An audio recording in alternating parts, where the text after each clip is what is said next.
સુભાનપુરામાં બન્યો સૌથી મોટી રકમનો ચોરીનો બનાવ। વડોદરા શહેરમાં ચોરીના બનાવ બની રહ્યા છે અને ચોર પોલીસને હાથ તાળી આપી રહ્યા છે। ક્યાંક પોલીસ પેટ્રોલિંગ પર ઘણા બધા સવાલ ઉભા થઈ રહ્યા છે, ત્યારે આવું કહી શકાય કે સુભાનપુરા વિસ્તારમાં આવેલો વૈકુંઠ ફ્લેટમાં એવું કહી શકાય કે આ વિસ્તારની સૌથી મોટી ચોરીનો બનાવ બન્યો છે કે જ્યાં મકાન માલિક હિંમતભાઈ વાઘેલા કે જેઓ પોતાના વતન બગોદરા પૂજા કરવા માટે ગયા હતા, તે દરમિયાન તેમના સુભાનપુરા નિવાસ સ્થાને ચોરીનો બનાવ બન્યો હતો અને ચોરીની રકમ ખૂબ જંગી છે। જ્યાં મકાનમાંથી 20 તોલા સોનું, 1 કિલો ચાંદી અને ₹1.5 લાખ કેસની ચોરી થઈ છે। સાથે ચોર ચોરી કરવા આવ્યો ત્યારે વૈકુંઠ ફ્લેટમાં પ્રથમ માળે જ્યાં ચોરી કરી ત્યાં આજુબાજુના અન્ય 3 મકાનને બહારથી સ્ટોપર મારી ચોરીને અંજામ આપ્યો હતો। ત્યારે ચોક્કસ એવું કહી શકાય કે સુભાનપુરા વિસ્તારમાં સૌથી મોટી ચોરીનો બનાવ બન્યો હોય તેવું કહી શકાય। અને બીજી બાજુ બરચક વિસ્તારમાં ચોરીને અંજામ આપનાર ચોરને પકડવા હવે પોલીસ માટે મુશ્કેલી સાબિત થઈ રહી છે તેવું સ્પષ્ટ દેખાય છે। કનુભાઈ બાબરભાઈ વાઘેલા। આ ક્યાં રહો છો તમે? વૈકુંઠ ફ્લેટ।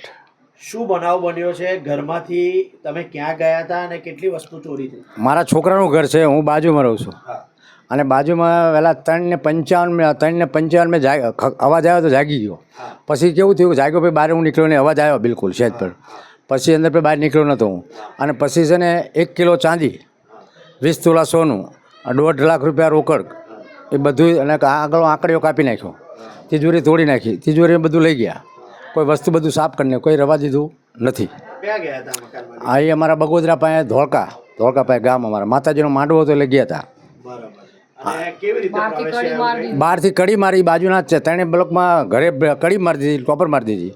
તમે બાજુમાં રહો છો? હા, બાજુમાં। સવારે મેં 8 વાગે જાગ્યા, ખોલ્યું તો બહાર ટોપર મારી લીધી। તમારી જાડીએ સ્ટોપર મારે? હા, ચારેય મકાન મારી લીધી। ચારે મકાન? હા, બાજુમાં ખરા ને ચારે મારેલી ટોપર હતી। પછી કોને જાણ કરી? પછી ભાઈ અમે ભાઈ છે ને એમને બોલાયા, ઉપરથી બોલાવીને કીધું કે બેન આ કોઈ કડી મારી છે, ખોલાવો। શું કહે કોને મારી છે?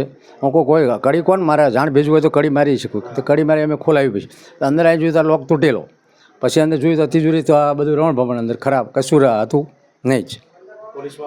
પોલીસવાળા આવ્યા, પોલીસવાળા ફરિયાદ લખાવી, પોલીસવાળા તપાસ કરીને ગયા બધી, પછી તમે કે અહીંયા FIR લખાવવા આવજો પોલીસ સ્ટેશન, એટલું કીધું। શું નામ તમારું? કનુભાઈ બાબરભાઈ વાઘેલા।